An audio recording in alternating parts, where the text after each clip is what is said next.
Hi hello welcome to N9 media. నేను మీ journalist విప్లవశ్రీ. గిరిజనుల అస్తిత్వ రూపశిల్పి సంత్ సేవాలాల్. గిరిజనులైన లంబాడీలు, బంజారాలు, సుగాలీలు, గ్వార్భాయ్లకు ఒక అస్తిత్వాన్ని, గుర్తింపుని అందించిన వ్యక్తి సంత్ సేవాలాల్. దక్కన్ పీఠభూమిలో లంబాడీలు కాకతీయుల కంటే ముందే ఉన్నారని, వీరు రజాకార్లతో పోరాడారని చరిత్ర చెబుతోంది. బంజారాలు ధైర్య సాహసాలకు ప్రతీకలు. అలాంటి బంజారాలు మాట్లాడే బంజారా భాషకు ఒక స్థిరత్వాన్ని అందించారు సేవాలాల్. జంతుహింస నేరమని, ఇతరులను హింసించడం పాపమని చెప్పారు.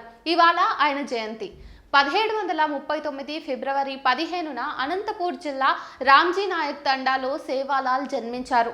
భీమానాయక్, ధర్మిణీభాయ్ దంపతులు ఆయన తల్లిదండ్రులు. చిన్నతనం నుంచే ఆయనలో సేవాగుణం ఉండేది. ఆవులు కాయడానికి వెళ్లేటప్పుడు తల్లి కట్టించిన సద్దిని తినకుండా ఆకలితో ఉన్న వాళ్లకు పెట్టేవారు. జాతరల సమయంలో జంతు బలిని ఒప్పుకునేవారు కాదు. అమ్మవారికి బలి ఇష్టమైతే నేనే బలైపోతానని చుట్టూ ఉన్న వారితో వాదించేవారు. జగదాంబ మాతనే ఆయన తన గురువుగా స్వీకరించారు. ఆ రోజుల్లో గిరిజనులపై ముస్లిం పాలకులు, బ్రిటిష్ అధికారుల ఆగడాలు అధికంగా జరిగేవి. వారిని భయపెట్టి మత మార్పిడులు చేసి బానిసలుగా మార్చుకునేవారు. గిరిజనుల సంరక్షణ కోసం సేవాలాల్ అనేక ఉద్యమాలు చేశారు.